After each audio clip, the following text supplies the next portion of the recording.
And welcome to Around the Table with Dan and Ann. It is a Thursday. It is the 12th. No, it isn't. It's not Thursday. Is it Thursday? Hump Day? It's Hump Day. I thought we did that yesterday. No, Dan, we didn't. Happy Thursday. Happy Wednesday. See what you did. See? I see it. You started it. I'm keeping you on your toes over there, aren't I? Happy Wednesday. It's Hump Day. Okay, good. Okay. Thank you. Kind of keep you straight now that we got sometimes, that out man. Good grief. Okay. All right. Good morning, Dan. Good morning, Ann. Did you sleep well in this mess? You know, I did. Kelly said, did you remember talking in your sleep last night? I go, that's probably common. She said, she said, what did I say? She says, how do you know that I'm how do you know that you're holding me or something like that? Or like holding me down or something. It seemed like that. I don't know. I have some weird dreams. I'm not your normal dreamer. I've heard enough of them to know, you're kind of wacky. Let's go with wacky. I had a dream last night that my son Ian was on The Bachelor. He was a bachelor. Grief. And it was the very beginning of the show, and Kelly and I were there for some reason. You were supporting. I guess so. You weren't contestants, right? No, that would be really weird. Well, I guess we were chaperones for him. And so he was on his first date, and he was in the car, and they were supposed to go from one place to the next. And when we got there, which is only like a 5 or 10 minute trip, he gets out and he goes, I think I found her. I said, well, what about the show? The Bachelor, the theme of it, you go through 25 or 50 women or whatever. Yeah. And you pick one along the way. Right. And the show has advertisers, and you got to run this thing out for several weeks, 12 right? weeks or whatever. And I told him, I said, well, what do you mean? He goes, well, I think this is the one I want to marry her. Did he have somebody with him? Yeah, he had. She was still in the car, and and it was like, dude, what about the production? Yeah, exactly. And the money, then the I said all these other women and the trips around the world that you're going to take and all that fun stuff, and I'm along for the ride too, Exactly. So. Do they get paid to do that? I don't know. I know that when you watch the show, they've got new clothes all the time. Now they have a suitcase. Somebody probably sponsors those clothing. I'm sure they have a suitcase that they have to. I think that's a prop. Dress up. Yeah. Oh, you mean to come in? Come in and yeah. I think that everything is supply all that. I think all the food's paid for, the travel's paid for. Yes. Do they get to take the clothes home? That's what I want to know. I doubt it. That would be the winner chicken dinner if you got to take. If you I've heard interviews from some of the people that started out in television back in the 50s and 60s, and the what was her name? The neighbor on Bewitched, Cratchit, yes, what Miss Cratchit? Yeah, yeah. She wore her own clothes from home. Really? She would come, yes. They were. They fit. It was fitting. I know, but you would think that a movie studio or a television studio, they were on such tight budgets back in those days. Did Elizabeth govern, and did her husband have to wear their own clothes? I don't know. Darren? I did hear a story. Now, she was married to the producer of the show. Okay. So, they worked closely together. But during the last year, she was a little, she was kind of having trouble with the production, and I think she was getting a divorce and all this stuff. And she quit wearing a bra. On the show? On the show, yeah. I would never have picked up on that. I'm probably not looking at her chest. Well, no, but that's what she said. She said I was just, in non-compliance with the production and all that stuff. Wow, far too much about this stuff. Well, than the average Joe. Come on. Well, Kelly and I like to binge things. No. And we binged Bewitched sometimes, or we did. We watched the whole 6, 7, 8 years of production, and then we would, we'd watch the show and we'd say, well, what about this? Well, oh, look at that, or what? It would go Google it, or and make it interesting. You are looking at it not from an entertainment specifically lens. Yeah. You are looking at it, I think, from a technical production and technical lens. And when you pick up things like, oh, there's the mic cord laying on the floor, and there's the boom shadow, and I don't all look that at stuff. all that, you know? Yeah. It's kind of ruined for me now. Well, it does kind of ruin it. I can't watch something and you pick it apart. It has to be really, really, really good to take me out of my reality. Right. But that's how your brain's wired. Yeah. Weirdly, but no. Weirdly wired. Well, you just have a techie brain. It's I've got a direct short going on. Do you have all cross the time. wires crossed and all that too? Yeah. Yeah. Well, alrighty then. Who do we have on the show today? We have Dakota Akers, and Dakota will be talking about a new adventure that he is on. I think it's something that's been in his heart for a long time, but it's called The Hunting Legacy, and we'll find out about that. Is he a hunter? Yes, he is. It's like a hunting show or a hunting adventure? Yes. Oh. Yeah. Okay. So is he going to bring in a carcass? Dan, I kind of doubt it. His own. I was going to say we need to lay some newspaper down for the blood. Let's see if we can get Beamer on providing a safe space for the carcass. Okay. All right. And then later on, we're going to have topic to ponder. Topic to ponder is about kind of like Valentine's week today. You got a bug over there? A little visitor. It's an elder bug. Well, he's just trying to get his two minutes worth of time. He's lucky he didn't get smashed. Poor little fella. We've got our topic to ponder coming up. Yeah. Topic to ponder is a Valentine's related. I guess it's about your sweetheart. Do you know what? I read a thing last night, and I couldn't possibly read it on here because I would bawl.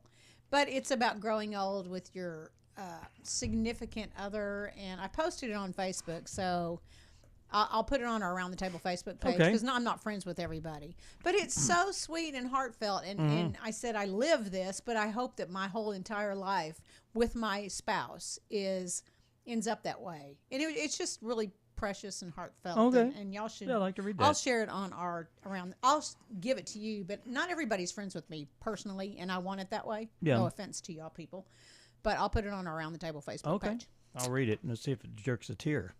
Well, I let Richard read it, and he didn't cry, but my brother did. My brother said that brought tears to my eyes. Well, and I think we come from a different. We think about our parents and how they didn't get this. I mean, my dad died at 5. He was 42, and my mom was as well. So she lived 5. the rest of her life. Yes, I was 5. She lived the rest of her life without a love. You know what I mean? Except her kids or her family. Yeah. And did she come across anyone that was interesting to her? I don't know. She always said that she was afraid she would never find a man that could replace my dad with us kids as well as with her heart. Well, her standards were extremely high then. They were different. Yeah. That was back in 1966 when he passed away, and things were different. Anyway. Okay. But I'll share it. We'll put that on the Facebook page and you can read it. Yeah. One of the most heartfelt scenes that gets me every time I watch it, it was in the movie Up. Yes. Do you know what? But I know which scene. But I remember something. Something. Well, he was remembering his he met his first love, and they grew up together. They got married, never had any children. But he was, and when she died, he, it was just he remembered all that, and just that little short 2 or 3 minute probably scene. Make you cry. Yeah, it was pretty heartfelt. So y'all go watch Up as well. Yeah, go watch Come Up. on, it's love season. Every season should be love season. Yeah. But yeah. Anyway. With that said, we got weather we need to talk about. We do.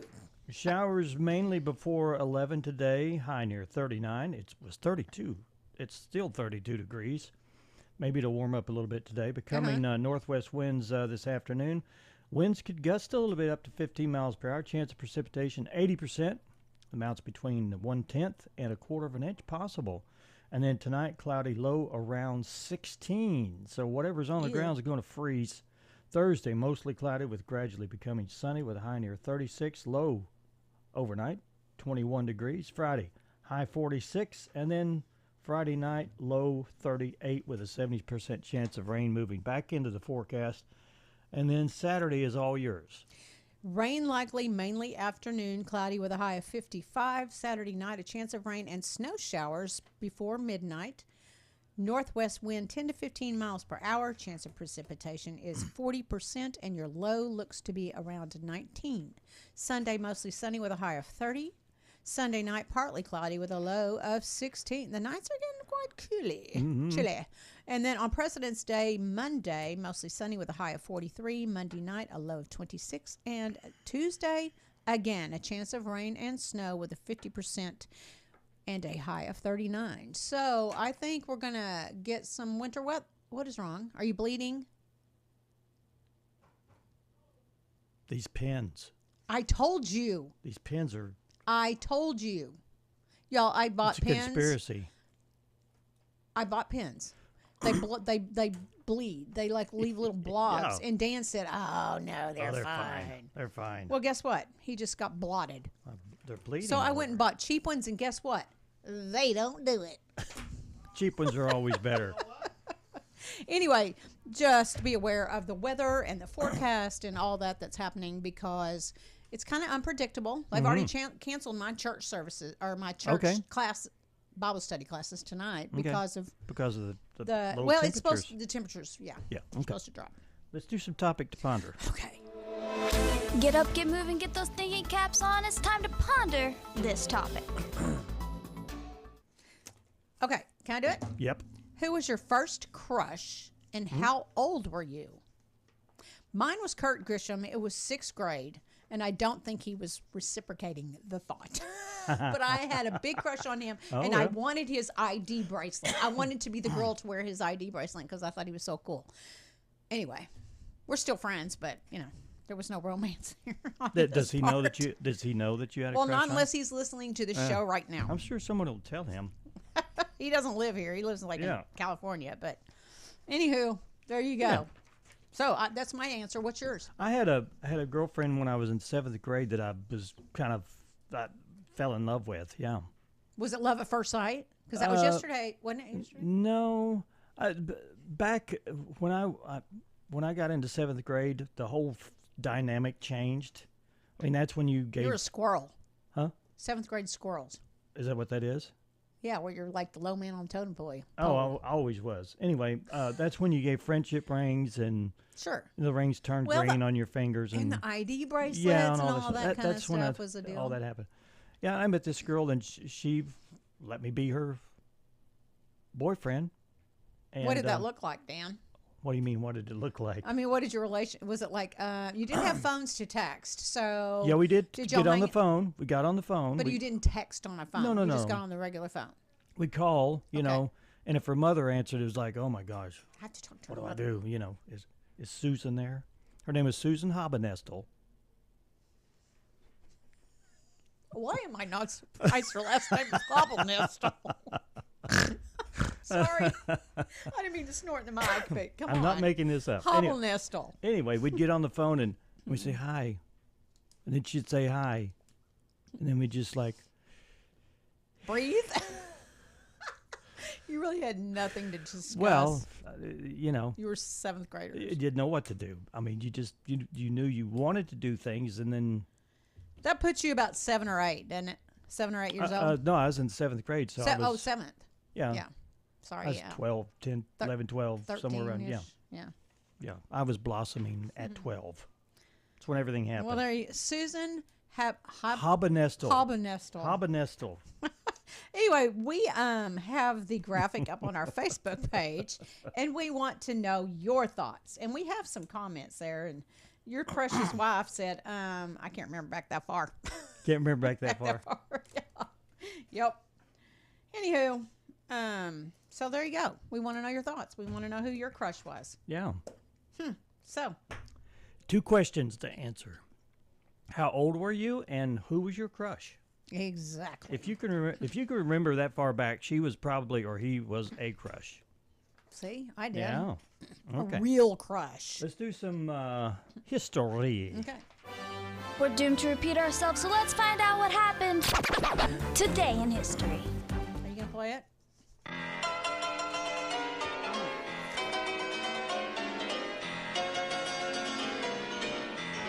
We do not own the rights to this music.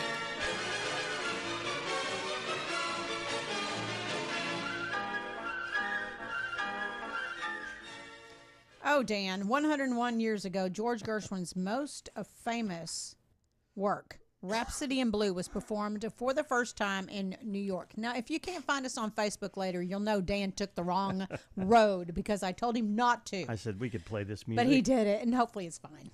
Yeah. Okay. Well, what if there is no tomorrow? There wasn't one today. Yes.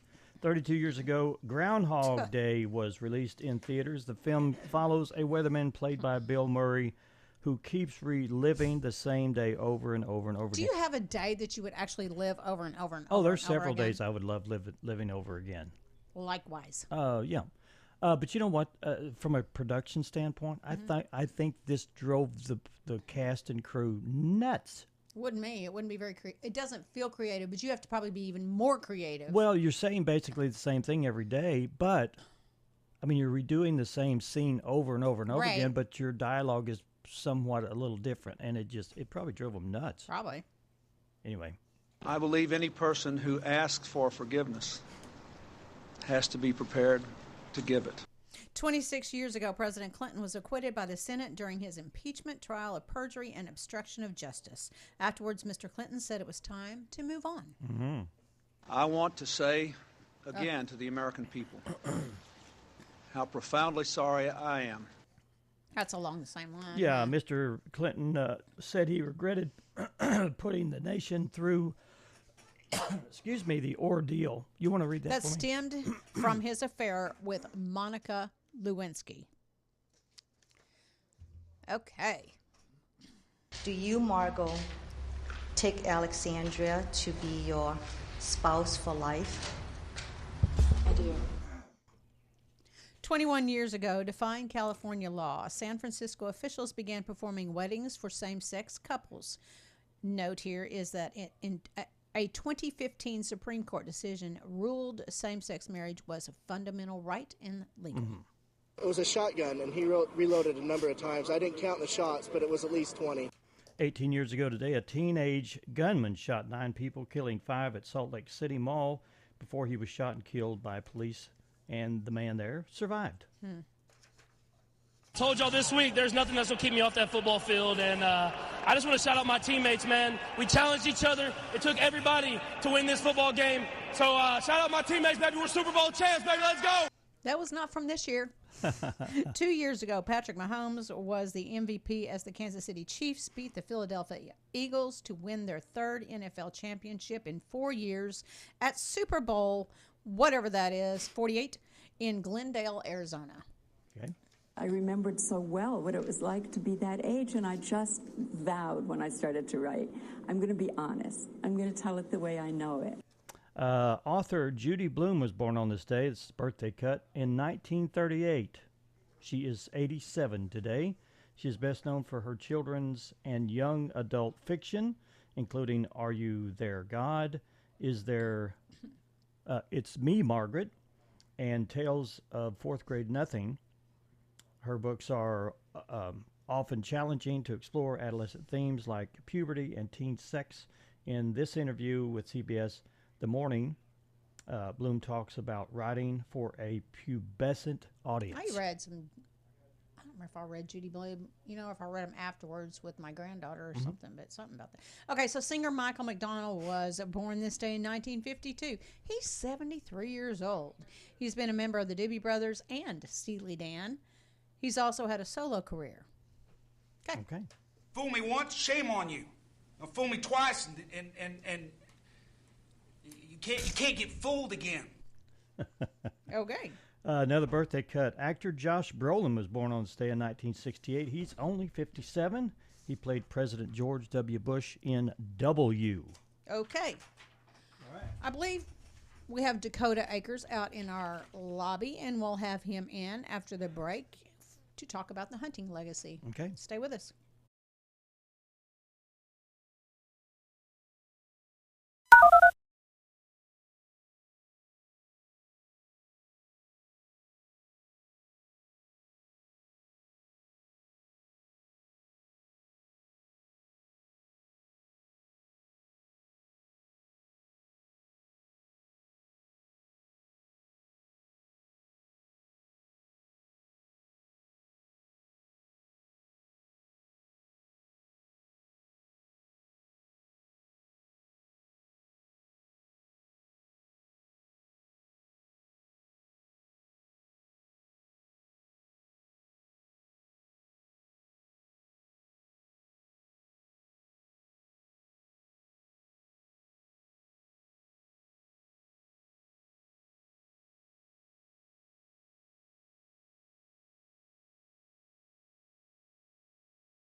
Hey, and welcome back to Around the Table with Dan and Ann. We have Dakota Akers in the studio with us. We've never had you in here before, have we? No, I've never been in here. Well, welcome.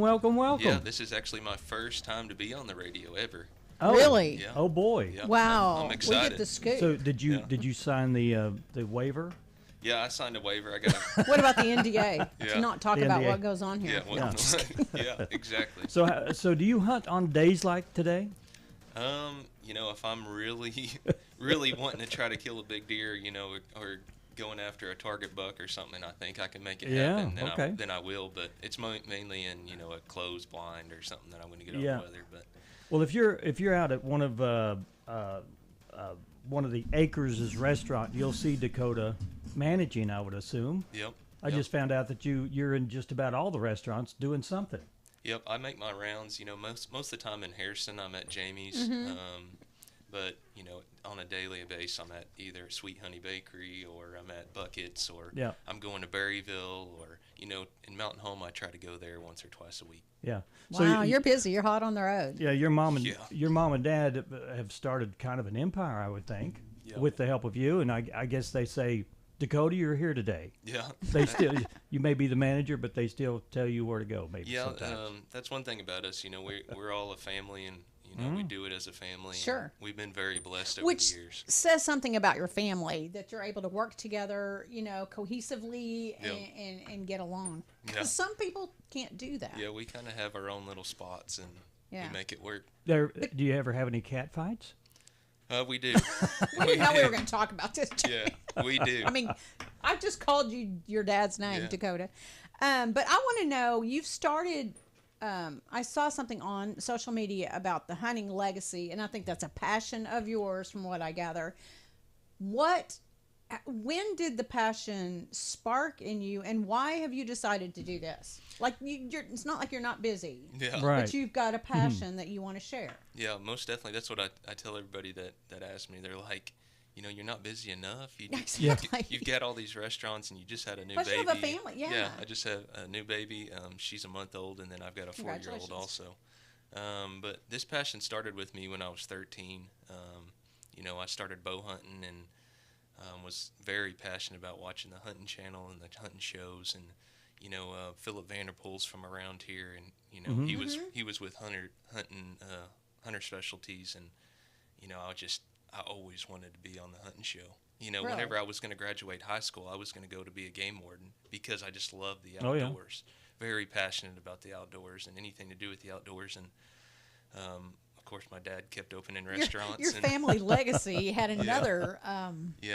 Path to go. Yeah, God most definitely had another path and a reason for everything that that's happened. But passion started when I was 13, and I've tried to do it, but what really brought this about and doing all of this was I started a 21-day fast with my church.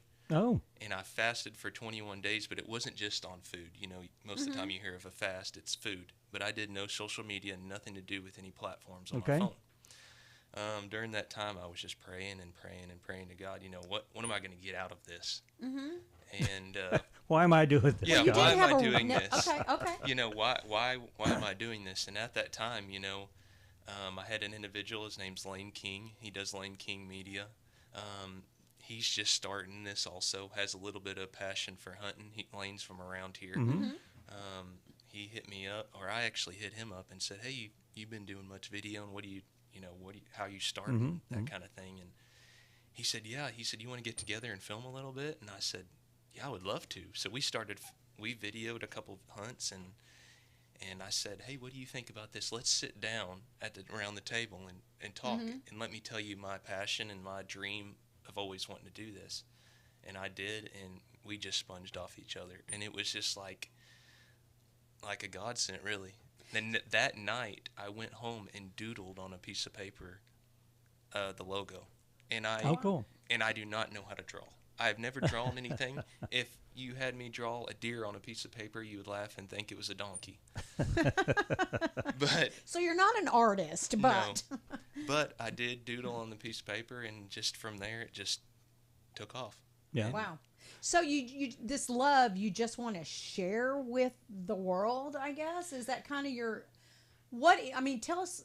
I guess I want to know, what is the hunting legacy? Like, are you just putting it out there for others to share the love of hunting or your love of hunting? No, the main reason I'm doing this is not to, all these people I've talked to that's asked me that same question. It's not to become famous. It's not to become something. I really want to leave a legacy, for my son and my kids and for generations to come, something that we can embed into the newer generation. You hear all the time from people that I talk to at the restaurants is, what are we going to do to change this next generation? Why can't it start with some hunting videos, getting back around the campfire, telling stories Get the social media out of there for one. Sitting back around the campfire and telling stories like your uncle and your grandfather did and your dad did, whenever you were younger. Nobody does that. It's a lost art. It is. Let's get back to the basics of hunting and telling stories and going out there and high-fiving each other and sitting around the table and eating some fried catfish. Well, it's interesting. You started out by fasting off of social media. Yeah. And back in those days, you're talking about your grandfather and his ancestors. They didn't have social media. No, they did not. And it's an entirely different lifestyle. Yeah. It's a different focus on your life too, is it not?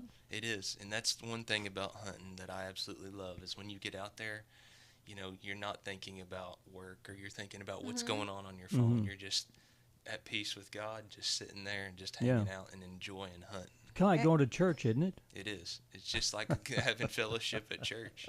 And hopefully finding your next meal.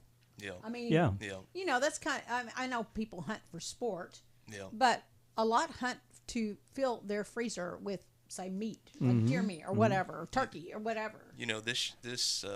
This fall we went on multiple hunts out of state and been very blessed to be able to do that. And I went with buddies, and most of all of the deer meat that we had from our trips, I was able to take it to the restaurant and give it away to my employees. Oh, good. Because you don't make prepared deer meat there. No, right? we cannot do that. Yeah, we got to go through the FDA and do all that. But I could take it in coolers and give it straight to them, and it was like I was just blessing somebody, and I absolutely loved it.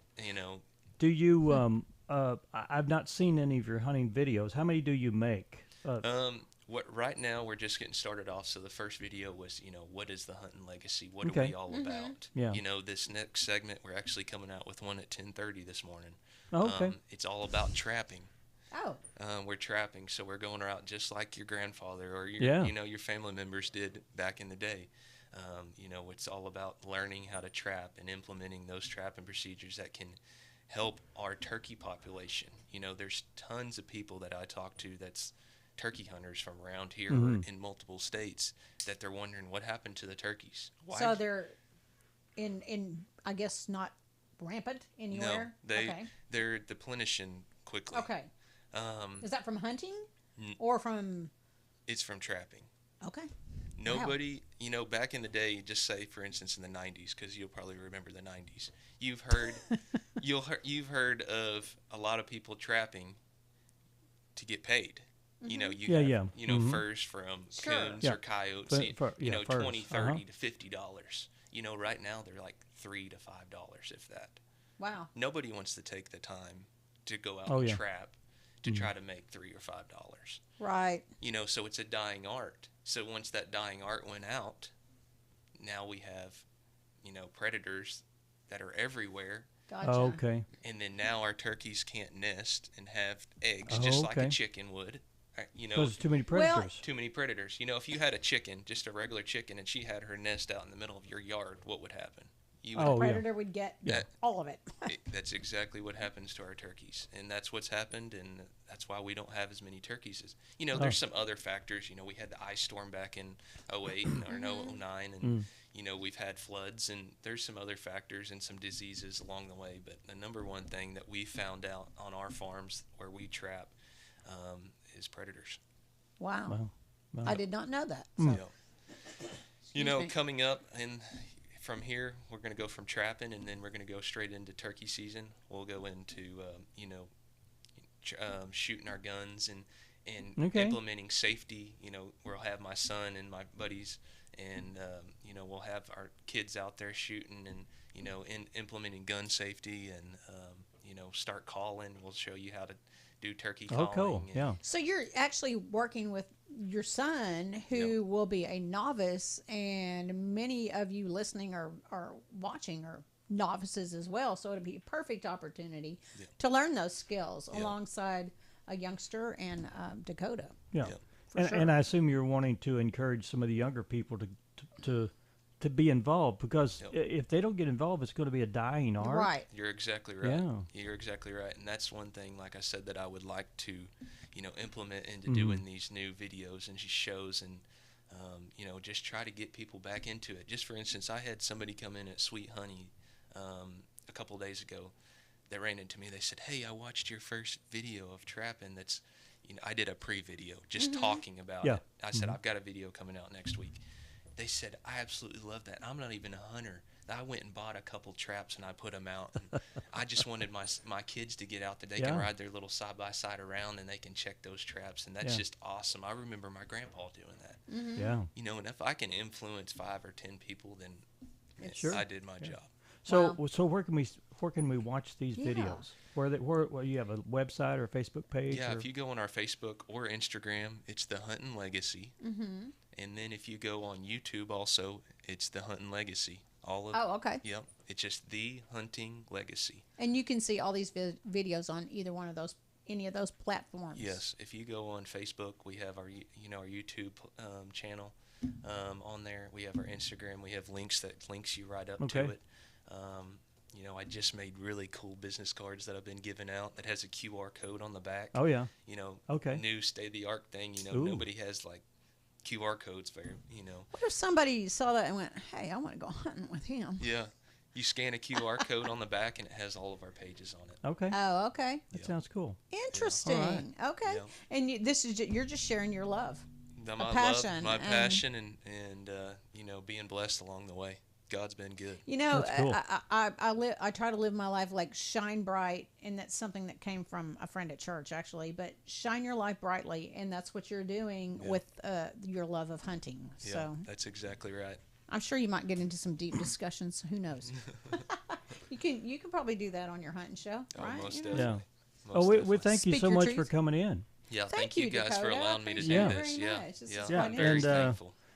Your second appearance on a radio show, maybe coming back here. We always have you come back you're always sometime. welcome to come back. Most definitely, I would love it. All right. I'd love it. Thank you guys. All Thank right, you. we're going to take a quick break, and when we come back, we have more for you from around the table with Dan and Ann. Stay with us.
Welcome back to Around the Table. And thanks for coming and hanging out with us for the remainder of the day here, or the remainder of the hour. Sorry, hour from 9 to 10. We appreciate it. Yeah. So, Dan. Yes. Yes, ma'am. Super Bowl. We all, well, you and I know, watched the Super Bowl. But Yeah, what was it? wasn't a great game. No, well, not if you're a Chiefs fan, for sure. Well, it was kind of a one-sided. One-sided. We'll put it that way. So, what was it about the Super Bowl that made people? Well, they're using the word horny, and I hesitated to do that, Well, but you it's just here. did. But I just did. According to an adult website, Pornhub. Okay, visits went through the roof during the game. That's how boring the game Business was. went through the roof? On Pornhub, evidently. Why? Searches for locker room and jocks went up as much as 8,000%. Oh, you gotta While be kidding me. cheerleaders were up 600% more, were up 600% more popular than usual. However, during the game, visits to the site in Pennsylvania were about 40% lower than normal. But Kansas City seemed to need a distraction because they were getting smeared. Yeah, bored out of their minds. Visits in Missouri were only down about 20%. So the people in Missouri were looking at Pornhub. Evidently, that's what. Evidently, that's what this. Oh my gosh! Trending little story thinks. Yeah, that's funny. Yeah. Anyway. Now, is Kansas City in Missouri or is it in Kansas? Isn't it a little bit of both? That's what I thought. I mean, there's Kansas City, Missouri, and there's Kansas City, Kansas. Why are they picking on Missouri?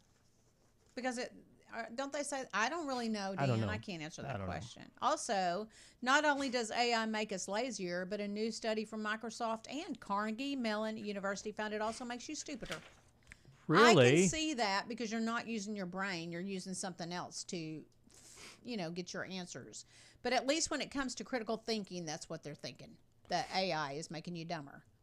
Researchers found that more workers used artificial intelligence to write their reports or emails, the more likely they were to trust it, even when it was wrong. AI also makes us reliant on it. So if we need to use critical thinking skills in the real world, the study said it's harder to make our brains go there because we're so dependent. That's not just in AI or any of that. You get more dependent on technical advances. I've used AI for ideas. I'll put down ideas that I want included in a script. Yes. And it will do some things, but it's not deep enough for me. Mm-hmm. We had at the business we had a email that we had to send out to all the customers, and it included a bunch of points, and the paper was like 2 pages long, and I said, this is way too long. It's got to be Nobody's to the gonna point. read that. And so we put it through AI, and it condensed a lot of it and put a lot of things into one sentence that sounded better. So I mean, if you use it as a tool to refine your ideas, then it may help. Very useful and maybe not be a problem losing your brain power. It's the same thing as a spell checker. If you're going along, if you have a program that has its automatic spell checker, it will highlight that word and say, well, what's wrong with the word? And you click over it and it will give you the right pronunciation. Right.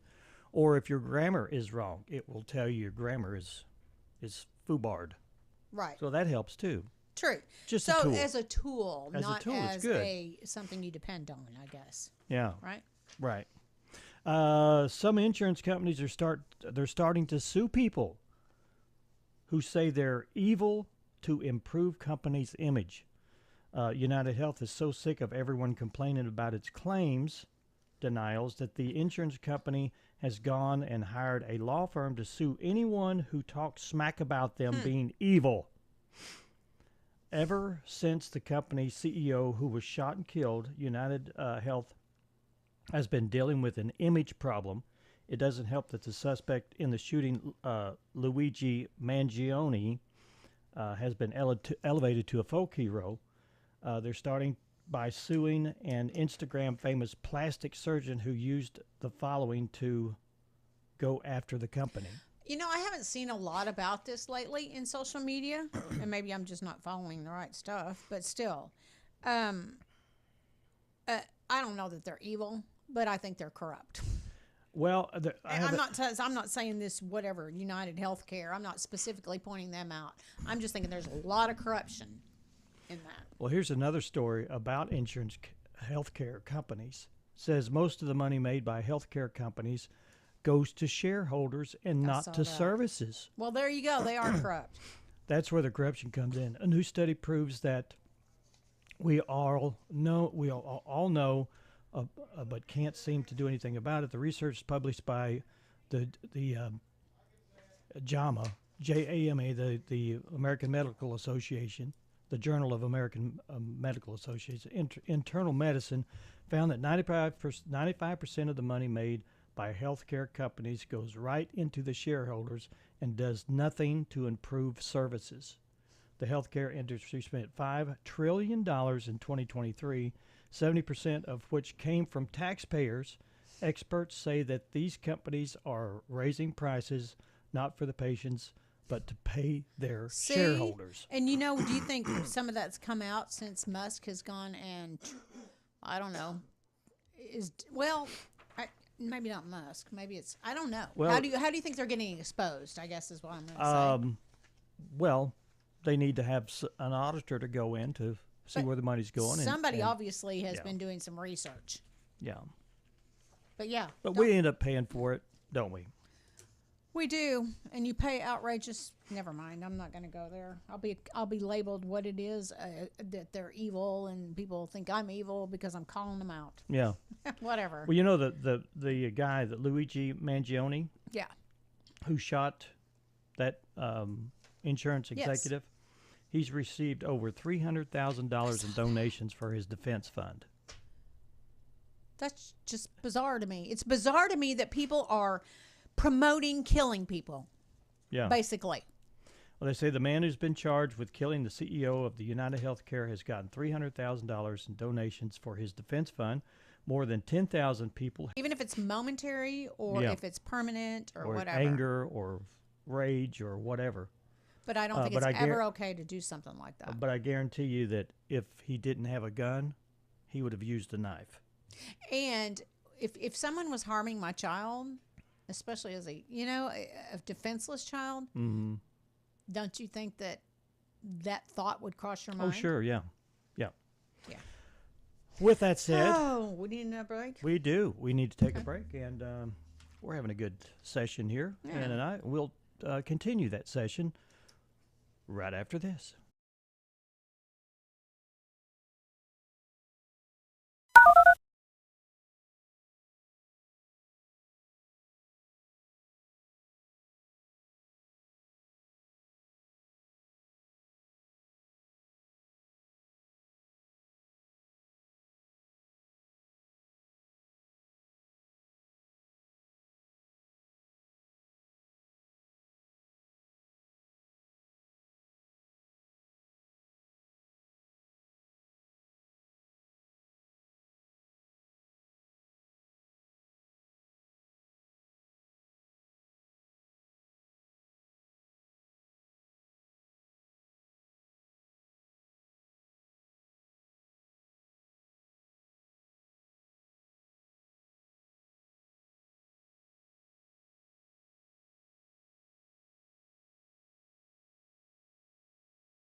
Hey, and welcome back to Around the Table. You know, we probably should have a game show here on the show, don't you think? Why? Like this, we need a spinning wheel, or, you know, for people to call in for trivia, that kind of stuff. Sure. Yeah. Well, you think that we can?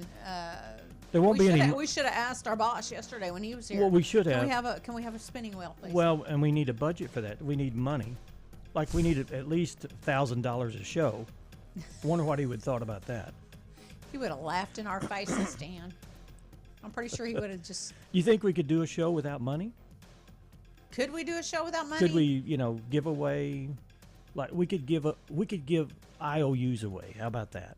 Why would we do that? Monopoly money. Who are you going to give money to? Who are you wanting to give money to? Whoever wins. Oh. Yeah, we could do that. Okay, moving on to another I was idea. Say, who's going to take part in that, Dan? That sounds like a dumb. I mean, I don't get it. Did you hear about this hockey dad? Tell me about the hockey dad. Some parents can get irate at kids' games. You know, like I've seen irate people at kids' basketball games, at their baseball games, all that kind of thing. When my kids were playing ball, we got irate sometimes. Yeah, okay, there you go. It happened on Sunday during a youth hockey game in Seattle. A man claims he was upset about an altercation that happened on the ice with his son, but the video shows that the teenage refs had already stopped the game. That's when he walked up behind them and shoved them onto the ice. Both were treated by medical staff. Seattle police say they're considering filing assault charges against that dad. But first of all, whether the game had stopped or not, they probably shouldn't be attacking the refs. These people are youth as well, evidently, from this story. So, no, not cool. You got to maintain your composure anytime and every time, but especially during a youth. You know, you're setting an example for the youth. Yeah. And they're already having enough outside crud to filter through to be an example for them. So not a very good example for a dad, parents right? Need to step it up. Yeah, really. Yeah. You know, these astronauts that's been up in space forever and ever and ever. No, right? It looks like some of the stranded astronauts may be returning sooner than they thought. Well, some. I mean, both of them. Oh, okay. Yeah, there's only 2 up there, but yeah. The good news is that those 2 astronauts stranded for on the International Space Station since June of last year. Wow. And SpaceX said that they may try to get them back home a few weeks sooner, possibly by March the 12th. Oh. Instead of the original date, sometime in April. Butch Wilmore and Sonny Williams were only supposed to be up for a few days in space, but got stuck there in their Boeing spaceship, which turned out to be a lemon. There's the truth of the matter. Yeah. NASA says they'll hitch a ride home on the capsule, bringing a fresh squad of 4 astronauts to the space station, hopefully by March the 12th. We'll be watching that one. Wow, yeah. So, I'm just looking at the time to make sure I have time to do another story. Tariffs will make soda more expensive and canned drinks scarce. It's about to get harder to find cans of Coke, Sprite, and some energy drinks now that the White House has put a 25% tariff on foreign aluminum. Mm-hmm. And if you do find a can or two, it'll probably be more expensive. Coca-Cola says they're planning to make some more stuff that comes in bottles to get rid of the new regulations and the added cost. They also said that switching to American-made aluminum for cans doesn't happen overnight, so expect some shortages this winter and spring. Okay. But that indicates, too, that they are trying to change into American-made aluminum, maybe? I don't know. Well, they just said they went to glass. They were going to go to glass. Put a 25% tariff on foreign metal, steel and aluminum. There you go. Wow. Do we not have enough here? Dude, I don't know. Well, you know, all the steel mills have closed, basically. Maybe they'll reopen. Well, could they use a bunch of... If you're not buying them, though, you can't recycle. You Yeah. know, I'm thinking, can they use recycled aluminum? Well, should. You'd think. Yeah. I don't know. Okay, we don't know. We just we're just here. Report it. We're just the lower. We're on the lower stem of the the fruit There you go. or the low-hanging fruit. Is that right? Whatever. Today, we're celebrating President number 16, Lincoln, who is still number 1 when it comes to the United States. It's also National Plum Pudding Day. I'll pass. That sounds kind of gross to me. Plum. Blech. Yeah, plum. All I don't right. know. Tomorrow, That's it. I don't know who's on the show, but we'll find out. We'll let you know in the morning. Y'all have a good day. All right. We'll see you tomorrow.